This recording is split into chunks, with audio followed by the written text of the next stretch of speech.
Olá, boa noite.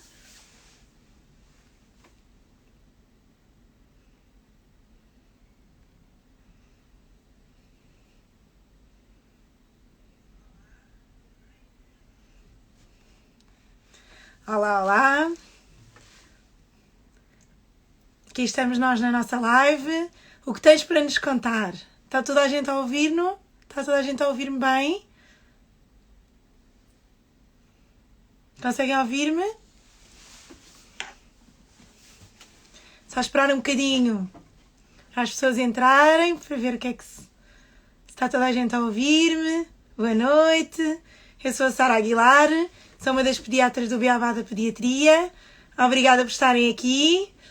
Agora em 2021 estamos a iniciar esta nova rubrica que se chama O que tens para nos contar. Vamos convidar pessoas interessantíssimas. Hoje temos a doutora Joana Frois, que é uma odontopediatra, ou seja, é uma médica dentista dedicada à pediatria e vai-nos contar imensas coisas sobre o sorriso das crianças.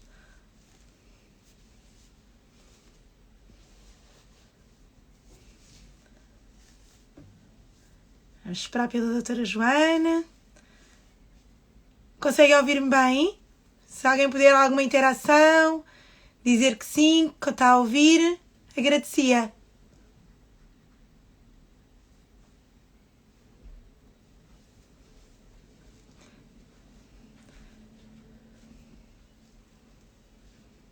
Bem-vindos aqui ao nosso live, o sorriso das crianças. Estou aqui, sou a Sara Aguilar, boa noite. Vou ver se a doutora Joana está por aqui. A doutora Joana está por aqui. A doutora Joana é a nossa odontopediatra convidada. E aqui está a doutora Joana. Olá, boa noite, doutora Joana. Bem-vinda aqui à nossa live O que tens para nos contar. É com todo o gosto que inauguras aqui a nossa sessão, da nossa rubrica. E estamos todos desejosos de saber coisas, Joana. Não sei, boa noite, obrigada pelo convite, às duas. A doutora Joana também tem uma página de Instagram. Não é, doutora Joana? Quer-nos dizer qual é? Joana Frois? Joana Gradinho Frois. Joana Frois. Que é Crianças Sem Medo do Dentista. Está toda a gente a ouvir bem? Não sei se as pessoas estão a ouvir ou não.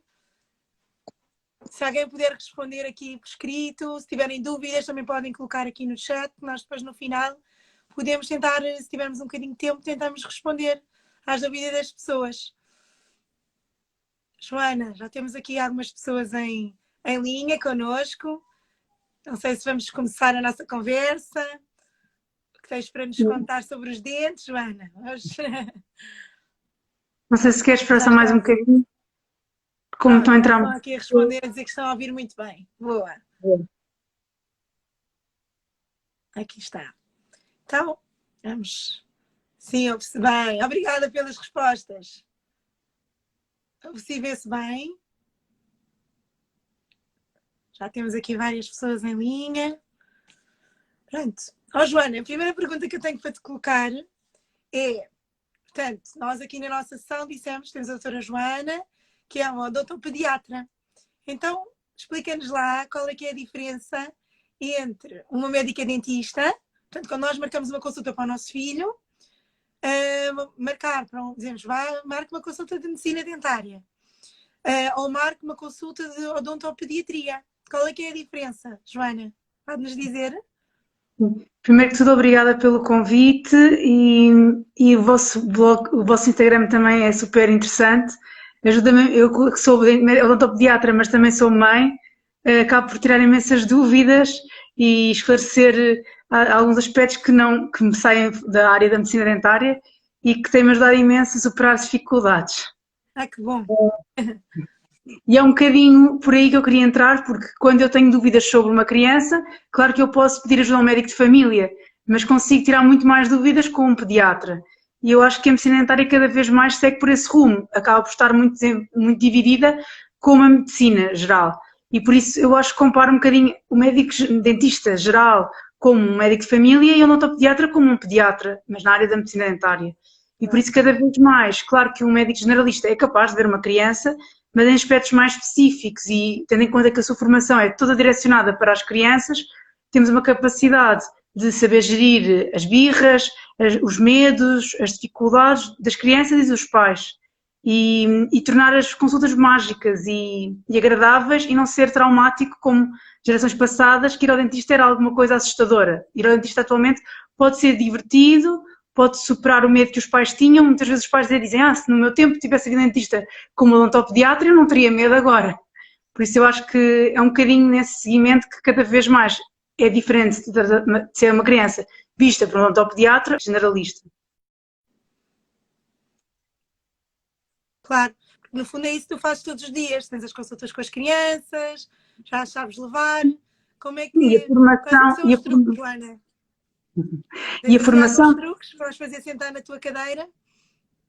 Primeiro que tudo, cada vez mais isto não é só uma questão de jeito, é também uma questão de formação. A nossa formação é cada vez mais direcionada, como um médico dentista que faz implantes, nós também cada vez mais estudamos estratégias, formas como conseguir convencê-los, mas acima de tudo, o mostrar o que fazemos, explicarmos porque é que fazemos, é a estratégia fundamental. E acalmar os pais, mostrar que eles estão lá, que estão em boas mãos e que de facto ninguém vai fazer mal aos seus pequenos. Uhum. E esta tal magia, como eu estava a dizer, que se pode ter no dentista. Claro, e deve ser uma experiência agradável para poderem voltar e contar aos amigos que foram e também, não é? Tem que ser sempre uma experiência positiva e porque é uma coisa muito necessária. Quais é que são os timings que tu normalmente recomendas de ir ao dentista? Nós pediatras muitas vezes aconselhamos a fazer obrigatoriamente uma consulta aos 3 anos, mas, Joana, tu és da opinião que até se devíamos ir antes, não é? Sim, o ideal, nós vamos cada vez mais dizer que a prevenção da saúde oral nas crianças começa na gravidez, aliás, até quando uma mulher decide que quer ter um filho, o ideal é ela estar logo com uma saúde oral 100%. Aqui a questão é que muitas vezes durante a gravidez não é valorizado isso, e se as mães que estão grávidas se começassem logo a preocupar, conseguiriam logo evitar imensos problemas e que depois, posteriormente, ir ao dentista com os seus filhos, mas é importante cada vez mais cedo ir ao dentista. O guideline atual é com o primeiro dente, mas infelizmente essa realidade em Portugal ainda não existe. Espero que daqui a uns anos isso seja uma norma. Ok. Até nós pediatras é importante sabermos isso, muitas vezes só a nossa formação dizia-nos que era só a partir dos 3 anos, mas estás a ver, já estou aqui a aprender coisas contigo também, sei que é boa estas interações e pronto, e realmente vou começar a mandar os meninos antes, quando aparecem os primeiros dentes. Acho isso importantíssimo. E olha, uma pergunta que me fazem imenso na consulta e mesmo aqui no nosso Instagram do Beabá da Pediatria é doutora, o meu filho já tem 1 ano, nunca mais me aparecem os dentes do menino, o que é que se passa? Isto é normal ou não, Joana? Conta-nos lá. É engraçado porque supostamente a partir dos 4, 6 meses é quando aparecem os primeiros dentes, mas e principalmente até nas raparigas, em relação aos rapazes, mas é muito variável e muitas vezes os pais vêm em pânico porque dizem, meu filho não tem dentes ainda com meses, mas aqui acima de tudo é estarmos com calma e gradualmente eles vão aparecer. Só muito raramente em crianças com síndromes é que temos esse atraso. Mas o que acima de tudo é necessário é estimular mesmo os pais com gases, estimularem a parte oral, mexerem dentro da boca da criança e quando for a introdução dos sólidos, promover sólidos, não ficarem com medo que se vão engasgar. É bom haver alimentos com texturas para estimular também o crescimento, quer do maxilar, quer dos dentes. Por isso, aos 12 meses não haver dentes pode ser normal, não é ficarem em pânico. Sim, ainda bem que estás a falar nisso em relação à mastigação. Outra pergunta também frequente é doutora, como é que eles vão conseguir comer os sólidos? Não tenho nenhum dente, como é que eu faço? Eles não vão conseguir. Claro que vão, não é, Joana? Claro. Sim, e nós cada vez mais valorizamos que os alimentos não devem ser todos processados ou usados com a varinha mágica. Queremos mesmo que, isto é muito interessante porque nós somos a geração das varinhas mágicas e dos 1, 2, 3. Tudo batido, não é? E queremos cada vez mais que as crianças toquem nos alimentos, que percebam as texturas e que esse hábito de introduzir alimentos sólidos mais cedo permite que eles no futuro também consigam mastigar melhor e que cresçam de uma forma melhor na cavidade oral. É um dos fatores que nós valorizamos cada vez mais, que a criança não coma só alimentos pastosos, que coma alimentos sólidos, para que depois no futuro, quando tiver dentes, também os saiba utilizar. Claro. Que é Até aquelas gengivas também são super rijas, não é? Têm os dentes logo ali por baixo, portanto conseguem perfeitamente mastigar. Claro que não vamos dar um pão inteiro, mas pelo menos aos poucos e gradualmente dando e introduzindo aos poucos as texturas. É uma coisa que nós cada vez mais também falamos nas nossas consultas e valorizamos. Ok. Olha, aqui uma mãe a perguntar, era exatamente isso que eu ia perguntar. Boa. Quando aparecem os primeiros dentes, qual a quantidade de flúor que devemos usar para lavar os dentes do bebê? Portanto, uma das minhas perguntas era essa. Quais é que são os cuidados, pastas de dentes que devemos usar? Claro. É uma coisa que nunca ninguém lê, os pais nunca leem naquele livro que temos dos bebés, é que a DGS tem logo isso indicado, que a pasta deve ter entre 1000 e 1450 ppm de flúor. Muitas vezes as pessoas compram pela idade, porque chegam ao supermercado ou à farmácia e vão à procura dos meses ou também ou da idade e compram sempre pela idade ou pela marca. Há marcas que são mais de referência do que outras, mas cada vez mais o que nós indicamos não interessa a marca, pode ser supermercado, farmácia. O que interessa é que tenha sempre os 1000 ppm de flúor mínimo. Por isso, desde o primeiro dente, pasta sempre com 1000 ppm de flúor. E muitas vezes uma coisa que os pais perguntam é: mas o bebê vai engolir, não há problema? Não, a quantidade é que não pode ter muita, tem que ser como fosse um grão de arroz, numa fase inicial e depois progressivamente irmos aumentando a quantidade. E também não precisam de enxaguar nem de cuspir, podem engolir a pasta, é seguro, não é? Sim. Exatamente. Muitas vezes, como a maioria dos pais atuais tomaram comprimidos de flúor e até têm manchas brancas nos dentes, que se chama fluorose, há sempre o estigma que o flúor é maléfico para os dentes e também há teorias também que é neurotóxico. E muitas vezes os pais preocupam-se: eu não uso pasta com flúor. A questão aqui é que o flúor já se percebeu que é um fator muito importante para a prevenção de cáries e, infelizmente, o número de cáries está a aumentar. Infelizmente, com a informação toda que existe, não temos uma diminuição. Então, temos que tentar preveni-la ao máximo. E, por isso, o flúor em contacto com o esmalte é benéfico para que os dentes consigam remineralizar e não se criem cáries.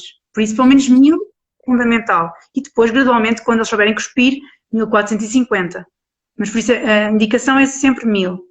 E por acaso, a quantidade de flúor das pastas de dentes não está muito facilmente visível. É preciso prestar atenção, está normalmente na parte de trás, assim, umas letras muito pequeninas, não é? Mas pronto, quando se vê lá uns números, é isso, é o valor correto, mais do que 1000 no fundo, não é? Sim, mais do que 1000. Mais do que 1000. Não enxaguar com água, por isso deixar, ou quando souberem cuspir, perfeito. Mas até lá é só lavar e deixar. Bem. Olha, outra pergunta que eu também gostava de fazer era: os mais crescidos, escova dentes normal ou escova dentes elétrica? E a partir de que idade? Joana? Okay. Então, aqui, isto depende, eu acho que aqui não há receitas milagrosas, depende de criança para criança. Aqui o que interessa é que muitas vezes os pais compram escova, a primeira escova, e depois os meninos não querem escovar os dentes. Então, na esperança que eles escovem melhor os dentes, compram uma elétrica.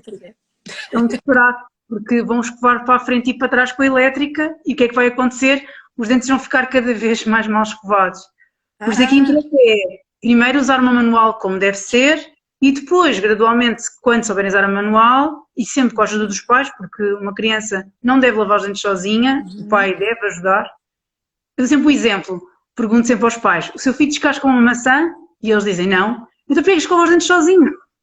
Porque eles dizem orgulhosamente que os filhos lavam os dentes sozinhos. Eu, não, o filho tem que lavar os dentes com o pai ou com a mãe. Sim.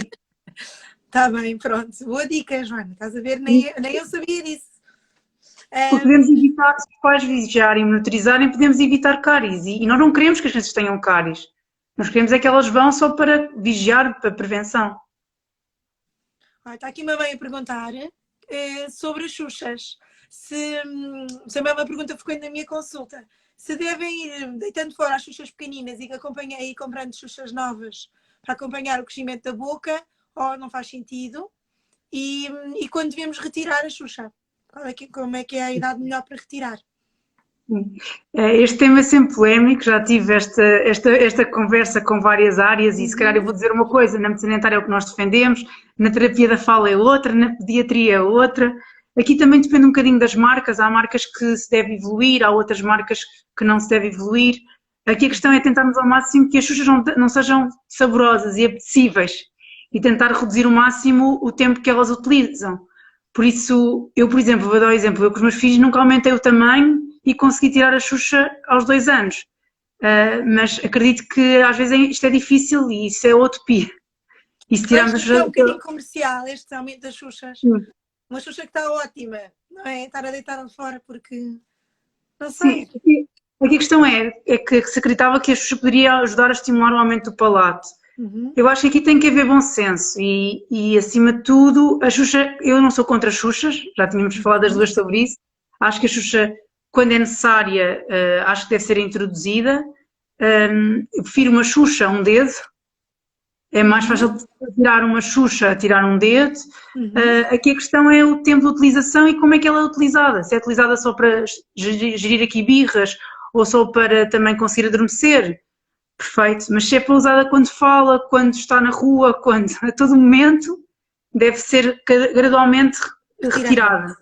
Por isso aqui nós defendemos que deve ser tirada antes dos 2 anos, às vezes não é possível, pode ser uma chegada de um irmão, pode ser aí de introdução na escola, falecimento de uma pessoa, é situações que podem fazer com que não se consiga tirar a Xuxa, mas quando se tirar, há várias estratégias também e uma delas é ir reduzindo gradualmente até que desaparece.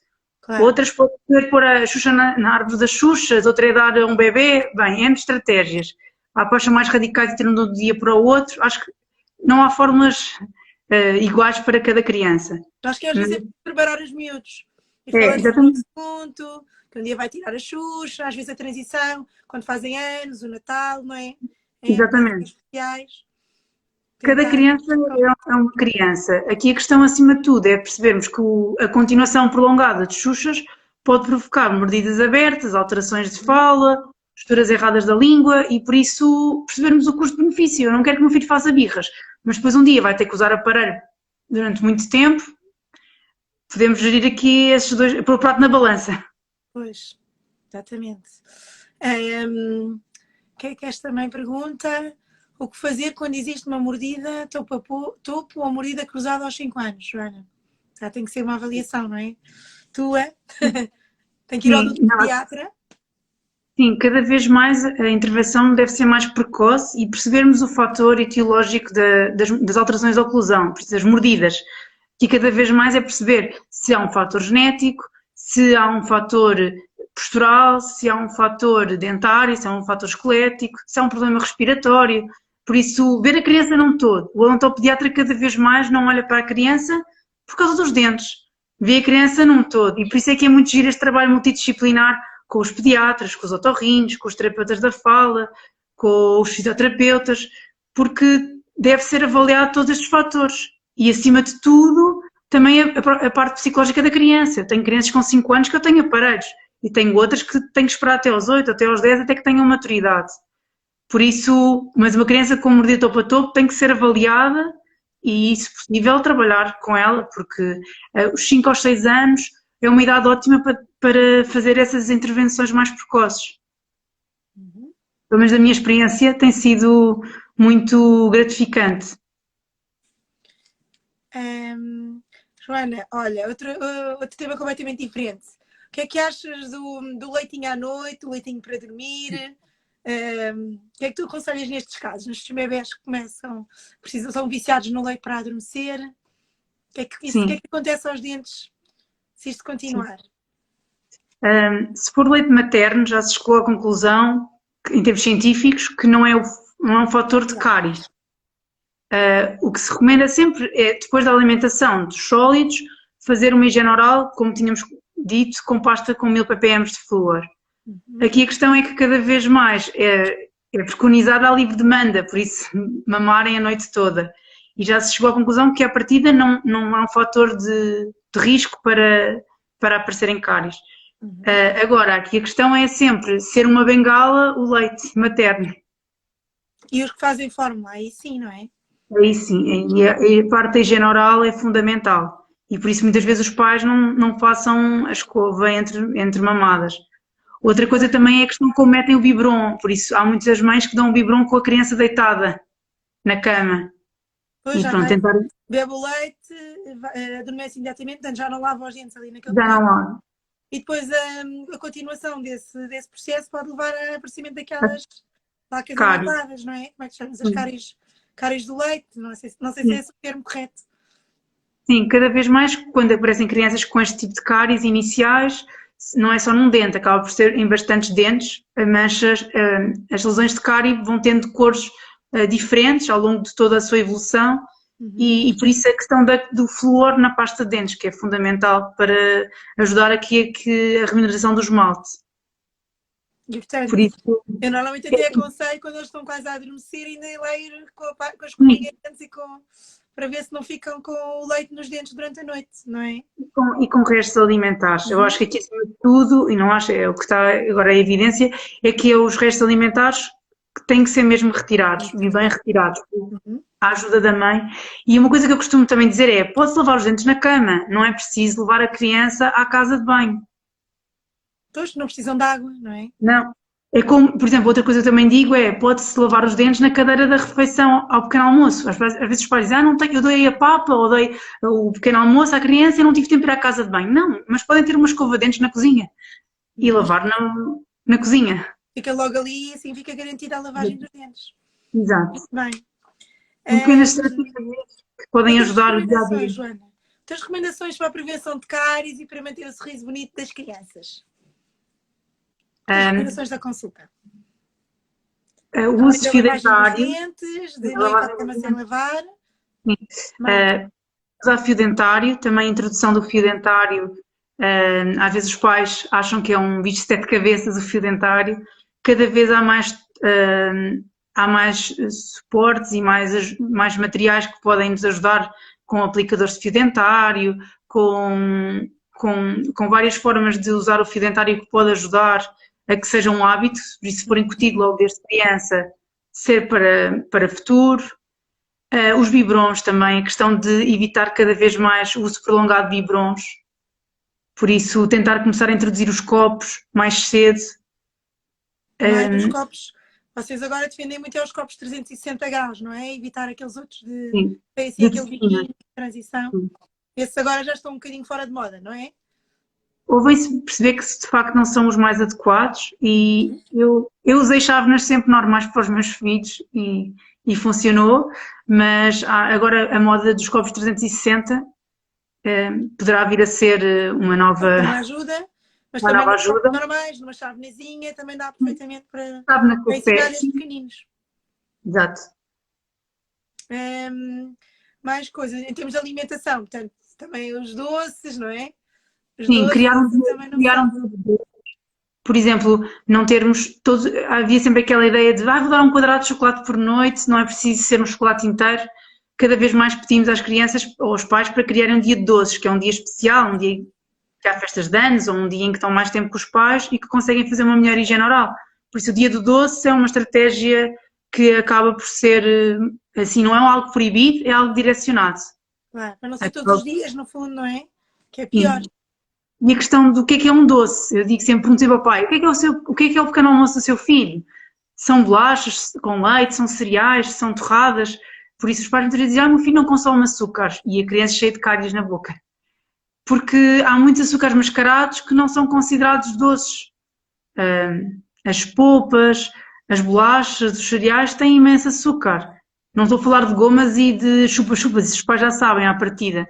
Mas há muitos açúcares. As ficam lá agarradas aos dentes, não é? Aos molares. E depois às vezes são difíceis de tirar se não for correta a lavagem. Não é? São péssimos. E comem muitos snacks ao longo do dia. Há pais que agora até com a quarentena mencionavam isto, que como estavam o dia todo em casa, comiam muitas vezes ao longo do dia, mas pequenos snacks. E neste caso o pH está sempre a oscilar. Aumentar e a descer, aumentar e a descer. E por isso isto também pode provocar um aumento de cáries. E também aqui a questão da forma como mastigam.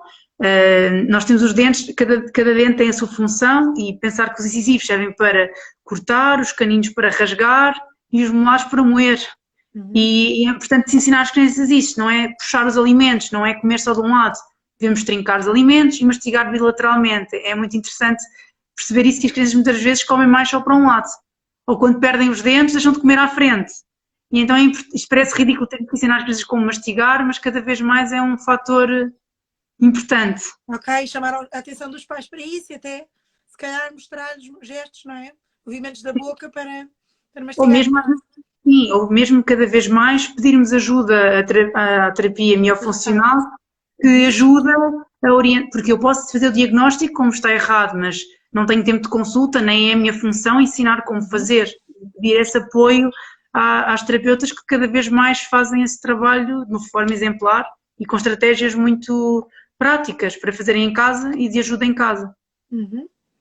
Olha, aqui uma mãe que pergunta quantas vezes ao dia se deve fazer a lavagem dos dentes e a partir de que idade o fio dentário? Já agora vamos responder a esta também. Claro, à vontade. 2 vezes ao dia, por isso, primeiro, de manhã ou depois do pequeno almoço, por isso, a dúvida também é uma coisa que os pais me perguntam sempre é antes do pequeno almoço ou depois do pequeno almoço? Depois do pequeno almoço. E à noite, antes de ir para a cama. O fio dentário, se conseguirem começar a introduzir desde sempre, perfeito. Vai se tornar cada vez mais fácil, a criança não vai estranhar. Se for introduzido mais tarde, claro que essa rotina também vai ser mais difícil, quer para o pai, porque não fazia parte do seu dia-a-dia, quer para a criança, porque também nunca estava habituado. Pois é. Muito bem, Joana, olha, e quando uma criança cai, bate com o dente e fica com o dente na mão, ou quando o dente fica fora do sítio, assim todo torto, o que é que tu aconselhas a fazer? Vá, aqui uns exemplos práticos para os pais. A primeira coisa é os pais ficarem calmos. A criança não vai morrer por causa disso. Às vezes o pai está mais nervoso do que a criança. Depois pegar em compressas com soro e a partida estará sempre cheia de sangue, com hemorragia, e com hemorragia ninguém consegue perceber o que é que se passa dentro da boca da criança. Por isso, pegar em soro e compressas e passar para ajudar a estancar o sangue. E depois aqui um bocadinho varia o que é que aconteceu ao dente. Se o dente se movimentou, é importante ir ao dentista. Se foi só uma pancada e o dente não alterou a cor e não tem mobilidade, é vigiar e marcar uma consulta com o médico que o costuma acompanhar. Se é uma evolução, que neste caso é sair o dente, se for um dente de leite, não se pode reposicionar, mas se for um dente definitivo, é colocar dentro de um copo ou com soro, ou com saliva, ou com leite e ligar rapidamente para um dentista para poder ir o mais rapidamente possível ao dentista. Para reposicionarem, no máximo 1 hora é o ideal. Okay. Se o dente tiver uma fratura, também o fragmento deve ser conservado da mesma forma, dentro de um líquido, saliva, leite, soro, e também se deslocarem mais rapidamente ao dentista. Mas aqui o que interessa sempre é mesmo manterem a calma e pedirem ajuda. Claro. Pois, são situações mesmo que as pessoas ficam em pânico, naturalmente, claro. E é importante saber estas informações, é importantíssimo. Joana, obrigada. E deixa-me lá ver o que é que eu tenho aqui mais. Em relação àqueles miúdos, isto também é super frequente, uma pergunta super frequente, que têm aquele freio, tem assim uma separação, um freiozinho entre os dentes superiores, em que os pais também têm sempre muito medo que os meninos fiquem assim, perguntam se é preciso cortar, se vai passar com o crescimento. Qual é que é a tua opinião sobre isso? Aqui depende um bocadinho da idade. Sim, mas aqui, assim, quando são muito pequeninos, se virmos que o freio é muito curto, à partida não cortamos logo, cá em Portugal não é defendido isso, e tentamos estimular que a criança vá comendo alimentos duros para ajudar a estimular esta zona perioral. E, por exemplo, quando as crianças são operadas em otorrino, amilas, adenoides, se virmos que realmente tem uma indicação, eu, por exemplo, costumo pedir ao otorrino para fazer essa cirurgia, para me ajudar a elevar, para depois futuramente haver a elevação do lábio superior. A longo prazo, quando percebemos realmente que o diastema já é muito fibroso e que o freio é muito fibroso, aí, claro, temos que fazer uma intervenção cirúrgica. Mas, por norma, o freio labial não fazemos logo esta intervenção, enquanto que o lingual, aí já começamos a fazer uma intervenção um bocadinho mais precoce. Eu não sei se você... Em pediatria... O lingual é aquele cá em baixo, que às vezes os recém-nascidos têm assim a língua presa, não conseguem mamar bem, não é? Portanto, esse aí tentamos logo, quando vemos que eles têm dificuldade em é levantar a língua, não é, Joana? Porque se ficarem com a língua assim presa, depois a longo prazo podem ter repercussões na boca, não é? Primeiro, para vocês, esta parte da alimentação e a parte de ganhar peso é o fundamental. E raríssimo aparecer-nos um bebê na consulta para virem-nos perguntar o freio, por isso vocês é que são as primeiras pessoas a ver. Mas a longo prazo, o impacto que tem é mesmo a questão da posição da língua e o crescimento facial. Por isso, a língua, nestes casos, fica mais baixa e faz com que não haja um crescimento e não há elevação da língua. Por isso, a língua deve normalmente estar posicionada no palato, no céu da boca, e não baixo. E por isso, muitas vezes nestas crianças, o freio mais curto pode fazer com que as alterações primeiro da fala e depois gradualmente também do crescimento maxilar. E por isso esta avaliação precoce acaba por ser muito bom porque numa instância futura não vai ter um impacto tão negativo ao nível do crescimento da face. É cada vez mais, e dos dentes. Por isso, cada vez mais essa avaliação prévia para nós é fundamental. Temos aqui a mãe, a Ana Saraiva, que pergunta: algum truque para a criança não chuchar na língua à noite? Portanto, esta aqui não é nem a xuxa nem o dedo, é a língua, é mais difícil. Tem quantos anos? Ana, está a falar de quem? Não sei se a Ana é a mãe do Vasco e do Francisco. Portanto, tem 4 anos. Tem 4 anos, está aqui a dizer. 4 anos. Sim. Aqui, 4 anos. Muitas vezes as crianças também dormem com a língua para a frente e os lábios entreabertos, por isso tentar alongar os lábios e avaliar esta questão do freio e a postura da língua durante o seu dia a dia. Se a criança já tem uma língua projetada para a frente e baixa, terá que ser avaliada por uma terapeuta da fala, ou, neste caso, a terapia miofuncional, que possa ajudar a dar força à língua para que ela fique elevada. Por isso, eu reencaminharia para a parte da terapia miofuncional. Ok. Olha, e quando tu estás na consulta, quais é que são assim as grandes dúvidas dos pais? Assim, tens assim, alguns exemplos assim aquela pergunta que eles fazem sempre em determinadas idades? Se há alguma coisa que quase tenhas de ter um gravador para estar sempre a responder a isso. Esta questão do flúor é sempre marcante, quase sempre todos os pais acham que o flúor é maléfico, que acaba por ser, e também aqui a questão das xuxas também é sempre muito frequente. Do Quando tamanho da xuxa, não é? A questão do tamanho da xuxa. Do tamanho. Nós também. Na pediatria também pergunto muito. E em relação aos dentes também, o meu filho ainda não tem os dentes, não é? Não sei se... Quer dizer, a ti não, porque eles vão mais tarde. Sim, normalmente as crianças connosco, se forem pequeninas é porque caíram ao chão. Ainda é muito raro, ou porque já têm cáries múltiplas. Infelizmente, cada vez mais os pais... uma coisa que perguntam muitas vezes é: vale a pena tratar dentes de leite? Porque os dentes de leite vão cair, por isso se calhar ainda há muito este estigma, como é um dente de leite não vale a pena tratar.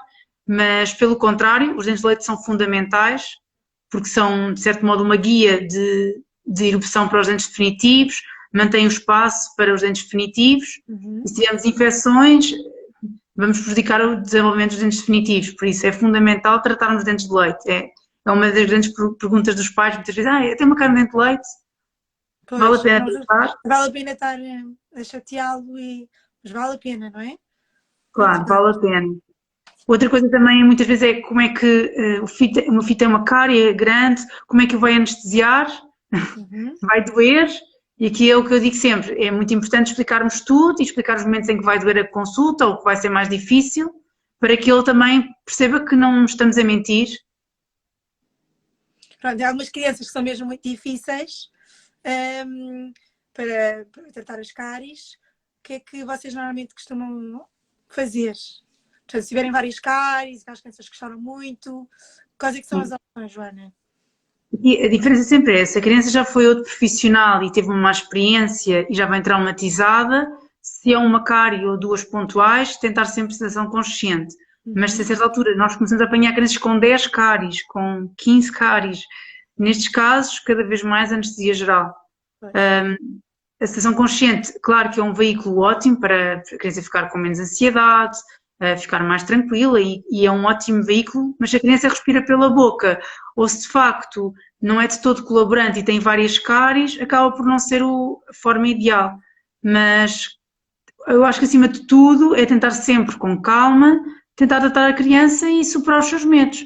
Agora, não nos interessa de todo que a criança fique com os dentes todos tratados e depois os pais pensem, agora já tratei tudo, por isso nunca mais vai ter cáries. Não.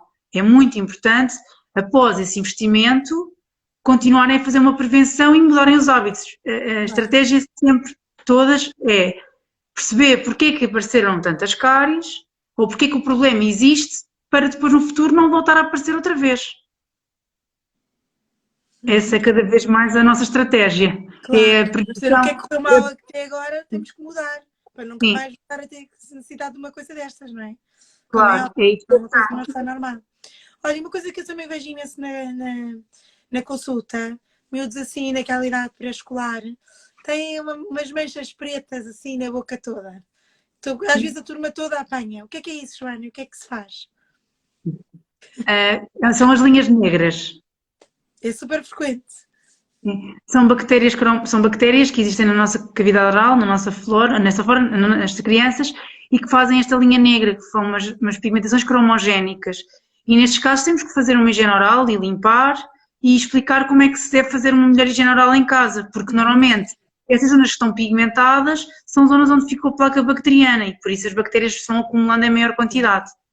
E por isso os pais ajudar, novamente, pedir ajuda aos pais na higiene oral e se for preciso fazer visitas ao dentista mais frequentes, cá estamos nós para ajudar. Muito bem. Joana, queres dizer mais alguma coisa? Já escutei aqui as minhas perguntas. Vamos ver se há mais alguns. Já pais. Olha, está aqui a Carlinha. A Carlinha Araújo. Deve-se acompanhar o tamanho da chupeta, cuidado do bebê. Pronto, já tínhamos falado sobre isso. O bebê de 18 meses usa uma chupeta para dormir.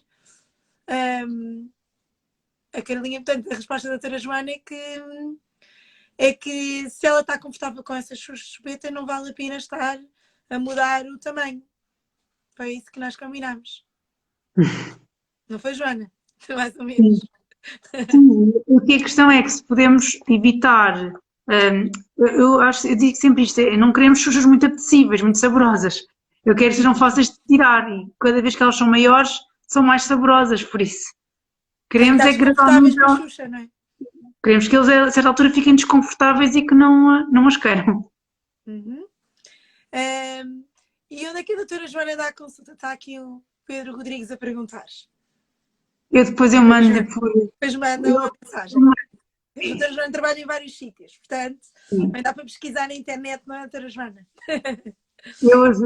Sim, e se de facto não for da mesma área de residência, também já acabamos por ter uma rede de contacto de alguns colegas ao nível nacional que estamos cada vez mais a ajudar-nos e que é importante é isto, é este espírito de interajuda e que as crianças sejam bem tratadas entre colegas. Sim, existem poucos, vocês são poucos odontopediatras, não é? No fundo, e também acabam por se conhecer.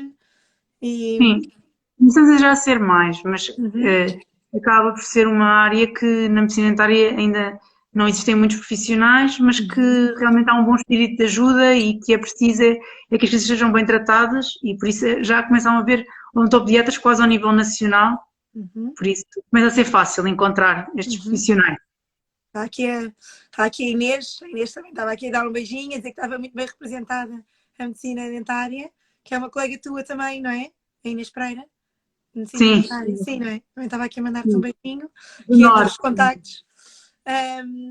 Mais perguntas? Não sei se estamos não sei que horas aqui são, já estamos aqui há 40 minutos, Joana. Isto passou a correr. Queres responder aqui a esta pergunta do Nuno Simões? A ATM é uma preocupação na odontopediatria? Sim, exatamente. Cada vez mais, eu que estava a falar há pouco da questão da utilização de um lado em relação ao outro, em termos mastigatórios, acabamos por encontrar muitas crianças com estalidos, também devido a traumas, e por isso acaba por ser um fator que nos preocupa e que também avaliamos nas nossas consultas. Por isso a ATM tem o seu desenvolvimento, por isso a articulação temporomandibular não aparece na cavidade oral, na nossa face, igual quando a criança nasce, até ao final da nossa vida. isso ela vai tendo sempre alterações. E por isso é muito importante ser avaliada logo desde a primeira consulta. Ok. Pronto, vamos fazer só uma última resposta aqui à Estela. Dente cinzento por causa de uma queda. Lá está a história dos traumatismos. Ele tem 2 anos. Já foi visto por um dentista pediátrico e está tudo bem. Mas vai voltar a ficar branco, Joana? Normalmente um dente cinzento foi por causa de um traumatismo.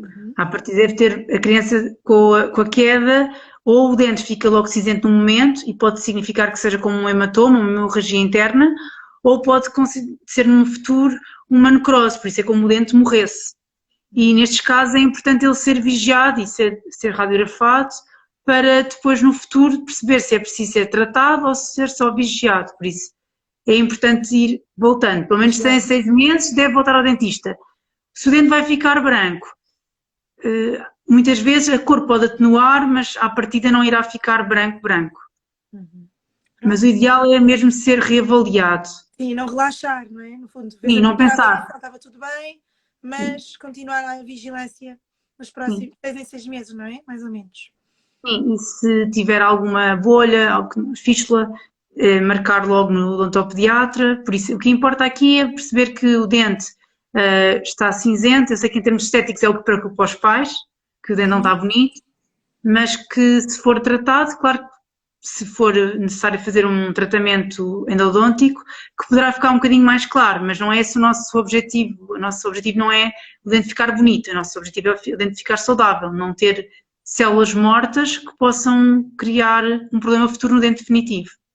Por isso, a nossa estética é importante, mas acima de tudo aqui a questão da função e dos dentes futuros, para nós é o mais importante. Mais importante. Pronto. A última pergunta mesmo, qual é a idade? Outra vez vamos reforçar, que já falámos isto no início, mas se calhar a Inês ainda não tinha entrado. Qual a idade ideal para uma primeira observação por odontopediatra, Joana? Vamos acabar como começamos. Portanto, idealmente por um odontopediatra. Nós adorávamos que nós fôssemos no primeiro dente. Podemos rever um bocadinho aqui tudo o que nós falámos hoje. Mas, infelizmente, os pais só aparecem mais tarde e muitas vezes já têm cáries que poderiam ter sido evitadas. Ok. Mas, geralmente, se forem um médico dentista normal, sem esta formação em pediatria, são capazes de perguntar o que é que está aqui a fazer, não é? Não sei. Sim. Não, isso vai ser um odontopediatra nestes casos. Sim. Se forem à procura de alguém que, no primeiro dente, se for um pai que seja curioso, que tenha dúvidas, que realmente queira perceber como pode prevenir cáries e outros fatores que pode ter o tal sorriso bonito, como estávamos este tema que nós escolhemos porque é mais abrangente do que só a parte dentária, aqui é importante mesmo ser desde muito pequenino, ou até mesmo antes do bebê nascer, na gravidez. Ok. Fica também aqui a dica para os pediatras. Está bem? Joana, obrigada. Não sei se queres acrescentar mais alguma coisa, se há alguma coisa que nos escapou, mas eu acho que falámos de imensas coisas giras. Acho que há uma coisa que não falei, é a última coisa. A questão do impacto da respiração oral no crescimento do maxilar e mesmo também na questão de saliva e na acumulação de placa bacteriana, que é muitas vezes desvalorizado. O meu filho ressona, o meu filho é normal ressonar, não é normal ressonar. Isso vai ter um impacto também no nosso maxilar, na forma como o maxilar cresce. Um filho dorme de boca aberta, os pais desvalorizam, e são perguntas que nós cada vez mais fazemos na nossa consulta. E por isso isto está tudo interligado também com a saliva ficar mais espessa, termos mais tendência para cáries e também mesmo a questão da forma como o maxilar cresce. Por isso essa parte da respiração para nós também é uma coisa que cada vez mais é um fator muito importante. Em particular também com o otorrino, não é? Porque depois pode ter repercussões no maxilar. Aqueles medos que estão sempre muito congestionados, têm umas amígdalas enormes, não é? Melhoram muito quando são intervencionados ou quando são tratados para essa parte. Sim. E por isso muitas vezes até desvalorizar-se esta área e até os pais estranharem porque é que o dentista está a fazer estas perguntas, mas cada vez mais nós vamos conseguir a longo prazo perceber que o crescimento e mesmo cáries recorrentes acontecem não é só pelos hábitos alimentares, mas também pela questão respiratória. Muito bem.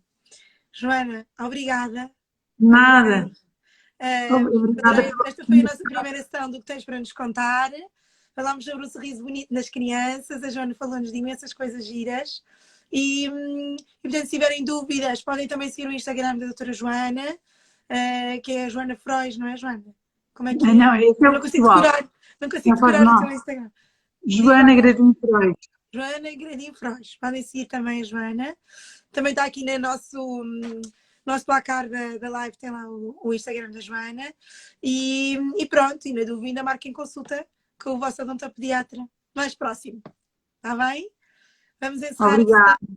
Obrigada, boa noite. Obrigada, boa noite. Obrigada a todos por estarem desse lado a ouvir-nos. Um beijinho, boa noite. Vamos terminar. Obrigada. Adeus.